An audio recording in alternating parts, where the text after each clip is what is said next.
My phone is unmuted, ma'am. Yeah. Now everybody is muted. Okay. So Shri Guru Bhyo Namaha. Namaskar to everybody and wish you a very happy and blissful Gita Jayanti today. The Bhagavad Gita plays a very important role in our life of any sadhaka for that matter. And even for those who are just looking for solace in life, it can give us a lot of valuable inputs. So as we know, the Bhagavad Gita is made up of 18 chapters. It has 700 shlokas. And the best part is it was the direct outpouring of the nectar of knowledge from the lips of Sri Krishna himself to Arjuna. And it was delivered in the most chaotic of conditions on the battlefield. So it has a lot of relevance to us. So today we will see about some of the aspects of what we can learn from the Bhagavad Gita. Before we go to that theoretical part, now first Srimati Shobha will and her son Shravan, they want to recite. So we are very happy to have them recite the first few shlokas of the first chapter, I think. You can go ahead, Shobha and Shravan. Ma'am, yes, ma'am. Dhritarashtra उवाच धर्मक्षेत्रे कुरुक्षेत्रे समवेतायुयुत्सवः मामका पाण्डवाश्चैव किमकुर्वत सञ्जय सञ्जय उवाच दृष्ट्वा तु पाण्डवानीकं व्यूढं दुर्योधनस्तदा आचार्यमुपसङ्गम्य राजा वचनमब्रवीत् पश्यैतां पाण्डुपुत्राणामाचार्यमहतीं च मूं व्यूढां द्रुपदपुत्रेण तव शिष्येन धीमता अत्र शूरा महेश्वासा भीमार्जुनसमायुधि युयुधानो विराटश्च द्रुपदश्च महारथः दृष्टकेतुश्चेतेन काशीराजश्च वीर्यवान् पुरुजित्कुन्तिभोजश्च सभ्यश्च नरपुङ्गवः यूढं मन्युश्च विक्रान्त उत्तमौजश्च वीर्यवान् सौभद्रो द्रौपदेयाश्च सर्व एव महारथाः अस्माकं तु विशिष्टाये तन्निबोधस्त्विजोत्तमा नायका मम सैन्यस्य समज्ञार्थं तन्ब्रवीमि ते भवान् भीष्मश्च कर्णश्च कृपश्च समितिञ्जयः अश्वत्थामा विकर्णश्च सौमदत्तस्तथैव च अन्ये च बहवः शूरा मदर्थे त्यक्तजीविता नानाशास्त्रप्रहरणाः सर्वे युद्धविशारदाः अपर्याप्तं तदस्माकं बलं भीष्माभिरक्षितम् पर्याप्तं त्विदमे तेषां बलं भीमाभिरक्षितम्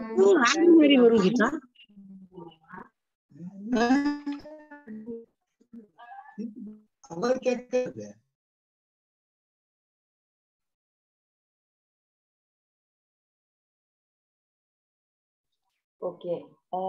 Shobha, you want to continue or that is it for today? We are not so thorough. Okay, no problem. By next Gita Jayanti, we will learn the entire thing. Yes. Yes. Yeah. Thank you so much, Shobha and Shravan. Thanks very for nice giving the opportunity. Yeah. It is our pleasure because ultimately we have to do the practical part, isn't it? Which is more important. Yes. So the first chapter is very important because many people, they think that actually Krishna speaks in the second chapter. So that is where we should start. But in the first chapter, it is explaining the situation of all of us, how we are caught up in so many confusions and we are fighting so many battles every day in our life. So that is also very important for us and we must know. So let us hopefully by next Gita Jayanti be prepared with many more shlokas and understand much more of the Bhagavad Gita. So now if Srimati Bhargavi is ready, I will ask her to please unmute and start reciting. You can recite the 12th chapter, Bhargavi. Yeah. Today morning we read the whole translation instead of slokas. Oh, very complete nice. 18 chapters. Okay, very nice. Yeah. Bhargavi, you can go ahead. अथ द्वादशोऽध्यायः अर्जुन उवाच एवं सततयुक्ता ये भक्तास्त्वां पर्युपासते ये चाप्यक्षरमव्यक्तं तेषां के योगवित्तमाः। श्रीभगवानुवाच मय्यावेश्य मनो ये मां नित्ययुक्ता उपासते श्रद्धया परयोपेताः ते मे युक्ततमा मताः। ये त्वक्षरमनिर्देशम् अव्यक्तं पर्युपासते सर्वत्र गमचिन्त्यं च कूटस्थम् अचलं ध्रुवं संनियम्येन्द्रियग्रामं सर्वत्र समबुद्धयः ते प्राप्नुवन्ति मामेव सर्वभूतहिते रताः।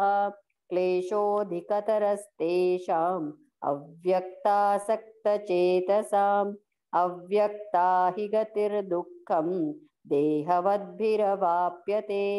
ये तु सर्वाणि कर्माणि मयि सन्न्यस्य मत्पराः अनन्येनैव योगेन मां ध्यायन्त उपासते तेषामहं समुद्धर्ता मृत्युसंसारसागरात् भवामि न चिरात् पार्थ मय्यावेशितचेतसां मय्येव मन आधत्स्व मयि बुद्धिं निवेशय निवसिष्यसि मय्येव अत ऊर्ध्वं न संशयः। अथ चित्तं समाधातुं न शक्नोषि मयि स्थिरम् अभ्यासयोगेन ततो मामिच्छाप्तुं धनञ्जय। अभ्यासेऽप्यसमर्थोऽसि मत्कर्म परमो भव मदर्थमपि कर्माणि कुर्वन् सिद्धिमवाप्स्यसि। अथैतदप्यशक्तोऽसि कर्तुं मद्योगमाश्रितः सर्वकर्मफलत्यागं ततः कुरु यतात्मवान्। श्रेयो हि ज्ञानमभ्यासात् ज्ञानाद् विशिष्यते ध्यानात् त्यागात् शान्तिरनन्तरम्। अद्वेष्टा सर्वभूतानां मैत्रः करुण एव च निर्ममो निरहङ्कारः समदुःखः सुखक्षमी सन्तुष्टः सततं योगी यतात्मा दृढनिश्चयः। मय्यर्पितमनो बुद्धिः यो मद्भक्तः स मे प्रियः। यस्मान्नो द्विजते लोको लोकान्नो द्विजते च यः। हर्षामर्षभयोद्वेगैर्मुक्तो यः स च मे प्रियः। अनपेक्षः शुचिर्दक्ष उदासीनो गतव्यथः सर्वारम्भपरित्यागी यो मद्भक्तः स मे प्रियः। यो न हृष्यति न द्वेष्टि न शोचति न काङ्क्षति शुभाशुभपरित्यागी भक्तिमान्यः स मे प्रियः। समः शत्रौ च मित्रे च तथा मानापमानयोः शीतोष्णसुखदुःखेषु समः सङ्गविवर्जितः। तुल्यनिन्दास्तुतिर्मौनी सन्तुष्टो येन केनचित् अनिकेतस्थिरमतिर्भक्तिमान् मे प्रियो नरः। एतु धर्म्यामृतमिदं यथोक्तं पर्युपासते श्रद्धधाना मत्परमा भक्तास्तेतीव मे प्रियाः। ॐ तत्सदिति श्रीमद्भगवद्गीतासु उपनिषत्सु ब्रह्मविद्यायां योगशास्त्रे श्रीकृष्णार्जुनसंवादे भक्तियोगो नाम 12ोऽध्यायः।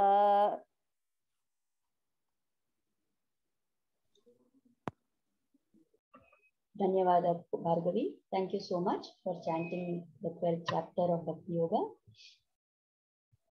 So we will continue ahead and we will try and understand today some of the aspects from this Bhagavad Gita. Now, there is so much value which is given to this divine song, celestial song. What is the reason for that? So there is a very, when they tell about the importance, the Dhyana Shloka which is recited before the Bhagavad Gita, There is a very well-known shloka in that. It says, Sarvopanishado Gavo Dogdha Gopala Nandanaha Partho Vatsah Sudhir Bhokta Dugdham Geetamritam Mahat. So we have so many Shastras, so many Puranas, so many Vedas are there, and the Upanishads are there. All the most important knowledge which has to be there is there in the Upanishads. And what is there in the Upanishad? Out of all that, if you say the Sara of that, the essence of that has been taken, and that is what is present in the Bhagavad Gita. So what Lord Krishna has done, it is said that the Upanishads are like the cows, and Krishna, the son of Gopala, Gopala is another name which is given to Nanda also, because he was the protector of cows also. Although Krishna is called Gopala, his father is also Gopala. So Gopala Nandanaha, he is the Dogdha, he is the milker. This Krishna is the milker. The Upanishads are the cows. So from the cows he is drawing the milk. And who is the calf for whom the milk is being given? It is Partha or Arjuna. And that nectar, Sudhi, nectar of that Bhagavad Gita, who are the drinkers? It is all the wise people, isn't it? And that is why even for all of us, if we are really wise in this world, then what we will do is we will make use of this nectar which came from the Lord and which was given on the pretext of being given to Arjuna, it has been given to all of us also. So there is so much that we can learn. And today we will take up just a few select shlokas and try to understand what we can apply from those. I had a little less time. I was busy with some examination work, so I could not prepare the PPT in the usual. There were a lot of more things I could have added. But anyway, whatever it is, we will try and see. Please, if you have pen and paper or you have a notepad in your phone or something, you can make notes of what are the practical points that we can take from this. So if we see this Bhagavad Gita, the way it spans from the first chapter to the 18th chapter, then this journey of Arjuna, from that first chapter to the second chapter itself, we can see three phases. In the first stage, he's he's very confident and he says, take me to the center of the battlefield. Ratham Stapaya Mechuta, he says. So take me there, O Achyuta. Let me see what I have to fight, whom I have to fight. Let me see that so that I can fight effectively. That is his attitude. When he goes and stands there in the middle and he looks at all these people, all his loved ones, all his near and dear ones who are ready to fight against him, then he finds that his confidence is going. He finds a great kind of, grief overtaking him. And he says, that is his second stage, that he says, the Gandiva is slipping from my arm. I'm not able to stand. I'm trembling. I can't do this. And he feels totally, lost and depressed. That is the next phase. And in the middle of this phase, when Krishna starts telling him that, why are you doing all this? This is not befitting you and all that. Finally, he goes into the third stage where he says, Shishyasteham sadimam tvam prapannam. Oh Krishna, I am your disciple. I am your Shishya. I am prapanna. Means I have surrendered to you. You please guide me. You tell me what is right for me. So these are the phases that we also go through when we have some issue in our life. When we have a problem, when there are difficult situations in our life, first we think, yes, I will deal with this. Sometimes what happens is we feel that we can't deal with this situation. It is too difficult. It is too tough. And that is the time when we have to go into the third phase, like what Arjuna did. And we have to say, oh God, I'm surrendering to you. Oh God, you guide me about how it has to be done. You guide me about what steps I have to take.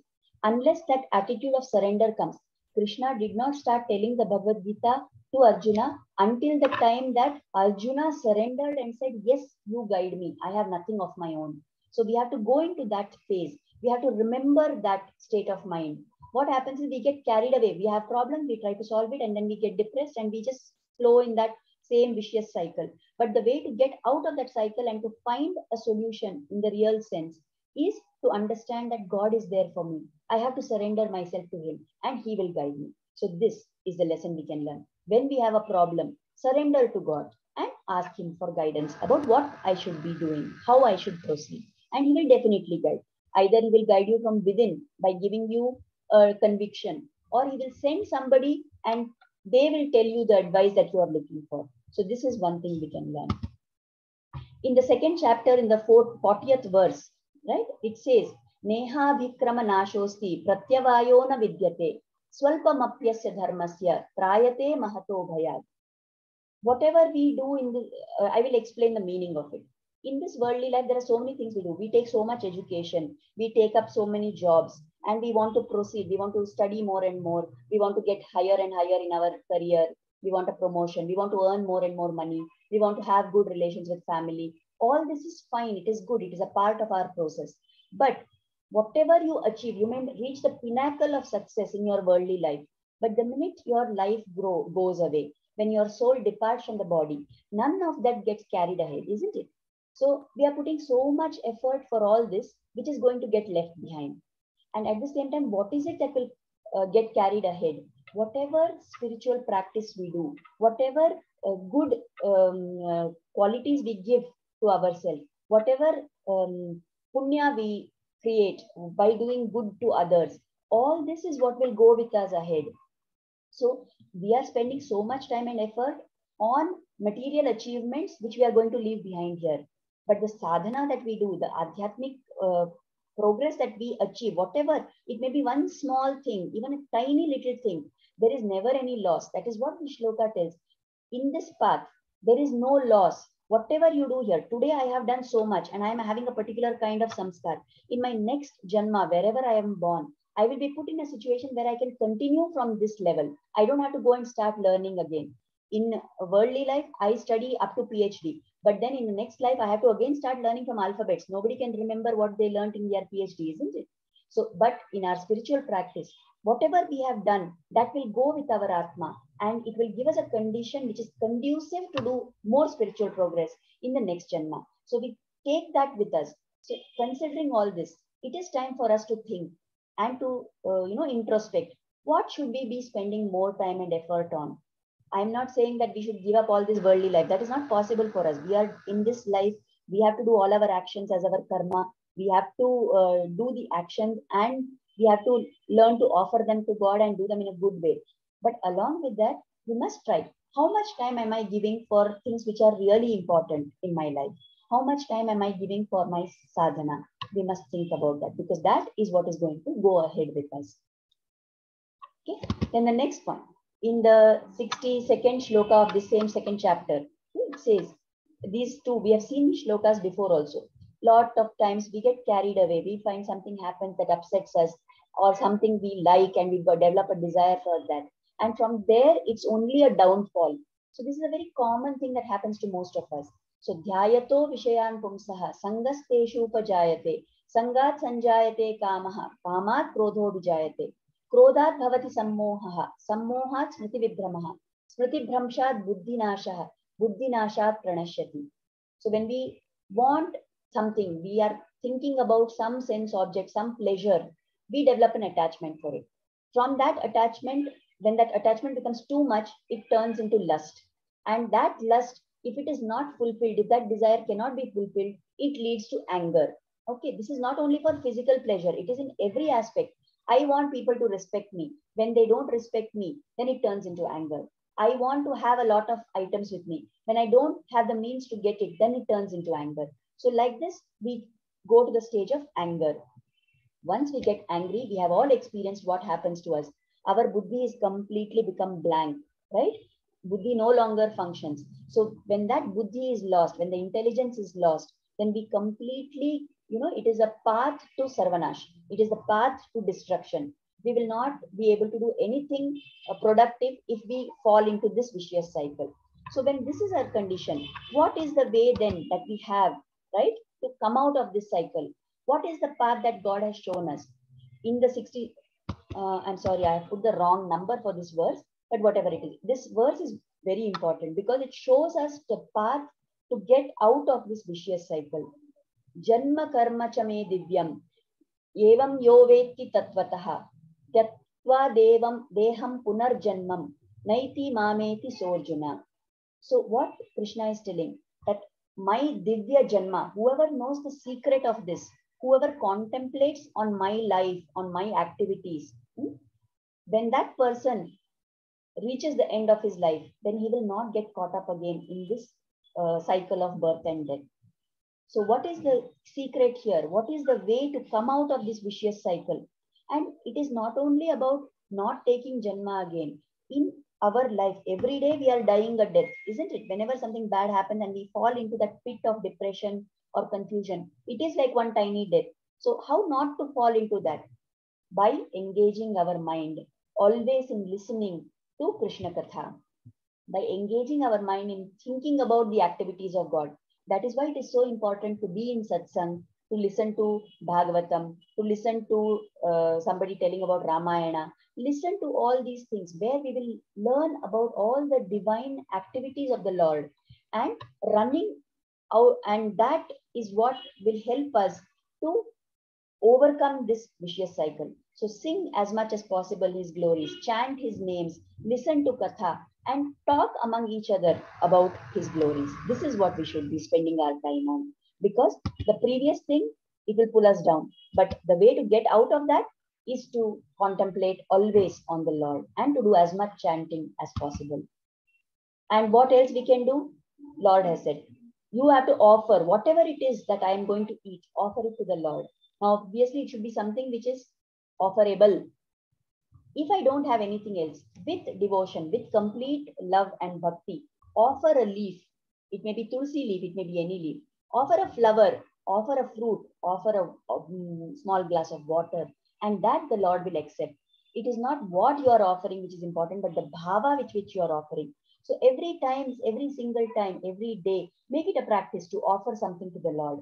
And whatever you offer to the Lord, consume that yourself with the attitude that it is Bhagavad Prasada. When it goes to the Lord, his divine energy flows into that. And when we consume it, we get blessed with that energy. So that is why we must offer whatever we are eating, offer it to the Lord and then eat. We will do a separate session on this point some other day. Then whatever other activities, yat karoshi, yadashnasi, yat juhoshi, dadasi yat, yat tapasyasi kaunteya, tat kurushva madarpanam. Whatever you do, whatever you are eating, whatever you are giving away as dana to somebody, whatever tapas you are doing, do all that as an offering to the Lord. Keep that bhav in your mind that I am doing this for God. I am offering this to him.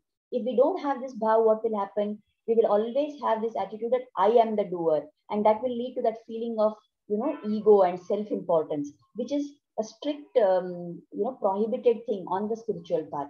So remember that whatever it is by his grace that I'm able to do this.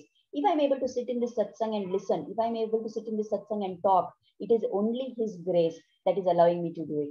If I'm able to do something on the spiritual path, if I'm able to achieve some success in my life, it is only by his grace that it is happening. All other karanas are not important. If he decides to grace us, there is no limit to what we can achieve. And if his grace is not on us, we will fall down into the deepest pit. So always offer everything that we do to the Lord. Okay? Then he only has told, Lord has told in the Bhagavad Gita, what we should be doing. In the 9th chapter, he says, Manmana bhava mad bhakto, madhyajimam namaskuru, mame vaishyasi yuktaitma, atmanam mat parayanaha.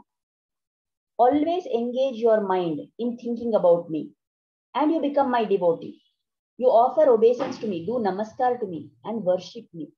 And if you are completely absorbed in me, surely you will come to me. Okay? So how do we engage our mind always in thinking of the Lord? By doing constant chanting, by doing nam jap, by doing namasmaran all the time with all our worldly activities. How do we do namaskar? Physically, fall and do namaskar. Many times we just have a gesture with our hands and we think, okay, we have done it. No, make it a practice to fall flat. Whatever is the prescribed method of namaskar in your sampradaya or in your path, do that. That will help us physically when we bow down. Mentally and spiritually also we are bowing down. So that is what we should be focused on. Do namaskar as much as possible. Think all the time about God. Read about him. Listen to stories of him. Talk with other people about him. When you try to make your entire life, filled with the energy of Krishna, then definitely he is going to be there to take care of you and protect you at all times. In worldly life itself, if we want to have some help from somebody, we always do networking, isn't it? We keep in touch with people because we think someday I will need their help. When worldly people we are doing so much, with Krishna, shouldn't we have that kind of a networking? We need to have it. So we must make time for this also every day. And as he has told in the Bhagavad Gita, surrender. Sarva dharman parityaja. Whatever else you are able to do, you are not able to do, leave that aside. Do whatever is possible. But if you can't do anything else, just surrender to him. All of us, we pray to Lord Venkateshwara, isn't it? We must have all seen that photo of Lord in which he's showing there is one hand which is Abhaya Hasta, and with the other hand, he's pointing to his lotus feet. What does it indicate? That palm of his which is pointing downwards. He's saying, look at my feet, surrender to my feet. And if you surrender to me, I will take care of you. I will get rid of all your sins. You don't have to have any fear. He has assured us so much. Then why do we want to continue in this life to do so many things which, are not going to fetch us the results? Whatever kind of solution I try to find, ultimately, we have to have a spiritual solution to things, and only then change will happen. We all know the famous story of Valmiki Rishi, isn't it? He was such a bad dacoit. He was Ratnakar. He used to kill people and do so much. He got the satsang of Narad Muni. And after having that satsang of Narad Muni, that change which came in him was at the inner level. By constantly chanting the Lord's name, he got purified, and that brought about a change. Now, once he became Narad Muni, he never went back to again becoming Ratnakar the dacoit, isn't it? Similarly, nowadays we have so many methods of trying to change our habits, trying to change our patterns, trying to change our attitudes. All those are going to work only at a superficial level. Whatever time management course you do, whatever problem solving course you do, whatever parenting course you do, all that is going to be only at a superficial level. For actual change to happen, you as an individual, we have to change, isn't it? I'm not saying you, it is for all of us. We have to change at the sanskars in our subconscious mind. And the only way to do that is by constantly thinking of the Lord and remembering him, so that those sanskars will change, and the samskar of the Lord's name, the samskar of the Lord's gunas will come into our subconscious. When we do that, only then actual change will happen. So actually speaking, for all kinds of problems that we face, the answer is only spiritual practice. There is no other path. Everything else will only give us temporary results. It is only the spiritual practice, the sadhana that we do, that is going to bring about some kind of a permanent solution to our difficulties. Okay? So we must remember this. This is what Sanjaya told at the end, in the last, after everything is over, right? And Dhritarashtra asked him that, what do you think is going to happen? What is happening then? So Sanjaya indirectly conveys to Dhritarashtra that this is what I think. Yatra Yogeshwara Krishno, Yatra Partho Dhanurgaraha, Tatra Shri Vijayo Bhutir, Dhruvanitir Matir Mama. Wherever there is Krishna and wherever there is Arjuna. So Krishna is always there, but we have to become Arjunas. So if we have this bhava, and if we think that we are like Arjuna, and we pray and pray and pray for Krishna to come to us, then that is the place where there will be all kind of yashas, there will be all kind of Shri, there will be all kinds of Vijaya, there will be whatever we want, it will all be there, provided we remember and we bring Krishna to that place. So we have to keep trying to do that through our spiritual practice. So today, whatever we have discussed, the take-home message out of that, read the Bhagavad Gita, try to learn it, but not just learning by heart blindly. Think of what is being taught in every shloka of the Bhagavad Gita and practice those. Try to adopt those in our life. That is what is going to bring about real change in us. Many times people say that, what is the use of reading Bhagavad Gita? Will it change my circumstance? It may not change the circumstance, but definitely it will change our vision. It will change the way we are looking at the problem. It will change the way we look at our life, and we will get the right perspective. And that is what is going to ultimately lead to a change in circumstance. So we must practice this. Then we must always try to be aware that what are the problems which will take us, we get lost in sukha, dukkha, and we'll get pulled down. So what is the way to be aware of that? To always remember God. Offer everything we do to him. Spend as much time as possible in hearing Krishna Katha, in singing bhajans, in chanting, and in being in sadhaka sangha, being in satsanga, and surrender to him and pray that always his grace should be on us. That he is our Mata, Pita. We say, isn't it, that he is everything. He is the Mata, he is the Pita, he is the Acharya, he is the Guru. Everything is God for us. And we have to keep praying to him constantly for guidelines. In the Bhaja Govindam, Shankaracharya has told, Bhagavad Gita Pinchita Dhita, Ganga Jalalava Kanika Pita, Sakradapiyena Murari Samarcha, Kriyate Tasya Yamena Nacharcha. Somebody who reads the Bhagavad Gita a little bit, somebody who drinks little Ganga Jal, somebody who remembers Murari, Krishna, just once, that person has no charcha with Yama. So let us try and do all these things as much as possible to the maximum extent by praying to him for his grace. Okay. So let us offer Kritagnyata. We are running out of time. Let us offer Kritagnyata at the lotus feet of Sri Krishna and the Guru for inspiring us to start and join the satsang. And may their blessings always be on us, their grace also. So this meeting will end now. But in case anybody is having anything more to say, I will rejoin. You can rejoin again. Maybe after about, I think it will work. You can try joining in again.